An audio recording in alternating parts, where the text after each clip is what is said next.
bismillahi irrahmani irrahim alhamdulilahi xaqa xamdi walhamdulilahi ala jawaari alhamd wasalaatu wasalaamu ala ashrafi xalqillah sayidina muhammadin sallallahu alayhi wa sallam wa ala alihi wa man wala.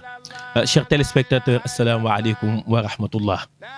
On est dans un temps de carême béni et aussi un espace, une terre sainte qui est la terre de Nimjat à cause de celui qui est la terre a été réservée, c'est Cheikh na Cheikh Saadou Ebihi.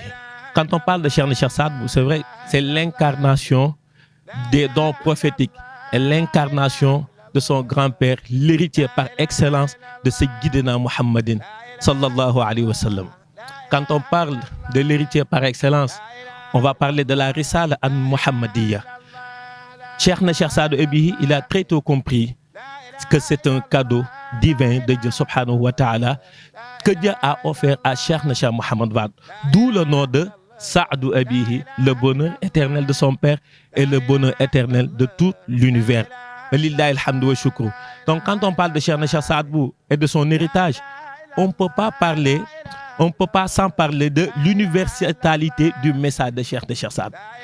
Le prophète Mohammed sallallahu alayhi wa sallam, al-Rahma Muhda, comme il l'a bien cité, Innama ana rahmatun muhda, c'est un cadeau. Cheikh na Cheikh Saadou Ebihi, le cadeau qu'il est, il a hérité de son grand-père Sayyidina Muhammad sallallahu alayhi wa sallam la communion. Wa'tasimu bihablillahi jami'an wa la tafarraqu.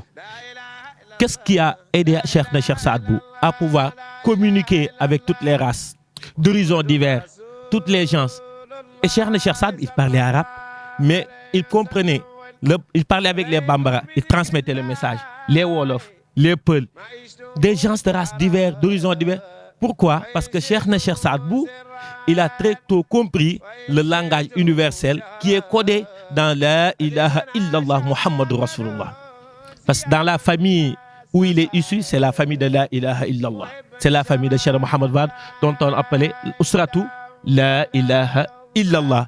Donc par la ilaha illallah, Cheikh na Cheikh Saadou, il a hérité de son père, il a hérité de son grand-père Sayyidina Muhammad sallallahu alayhi wa sallam.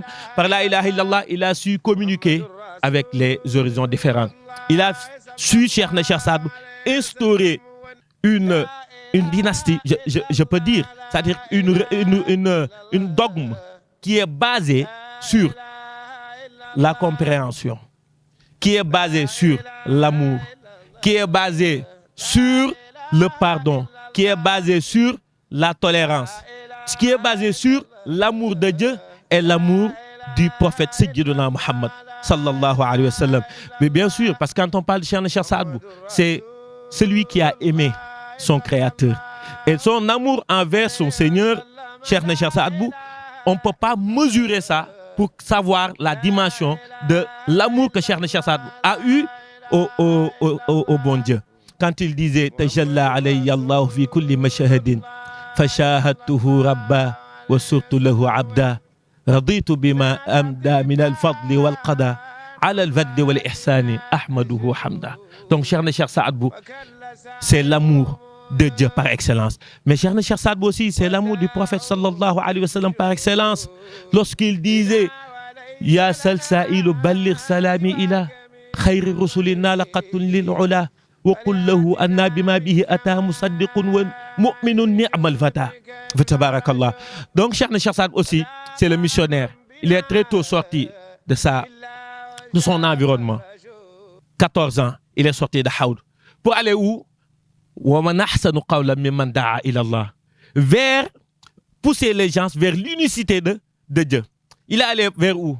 Vers des gens, des hostilités, des terres qui n'ont jamais su ce que c'est que vraiment Asharaf. Les terres qui n'ont pas su ce que c'est que vraiment la ilaha illallah, bi raf'i zikri, qu'on élève la voix sur la ilaha illallah pour pouvoir casser toutes les barrières du cœur, les barrières du nafs, les barrières du ruh. Donc Cheikh na Cheikh Saadou Ebihi, par excellence, c'est vraiment celui qui a hérité du verset coranique qu'Allah subhanahu wa ta'ala disait à son grand-père wa ma arsalnaka illa kafatan linnas. Donc par sa compréhension des sociétés, parce que aussi Cheikh na Cheikh Saadou c'était un sociologue, par la compréhension des sociétés, Cheikh na Cheikh Saadou a su avoir dans un cercle les Wolof, les Bambara, les Peul, les Lébou. Donc, on ne peut pas citer une terre de Haoud jusqu'à Dakar, de Dakar jusqu'en Guinée, Cheikh Fanta Kanka.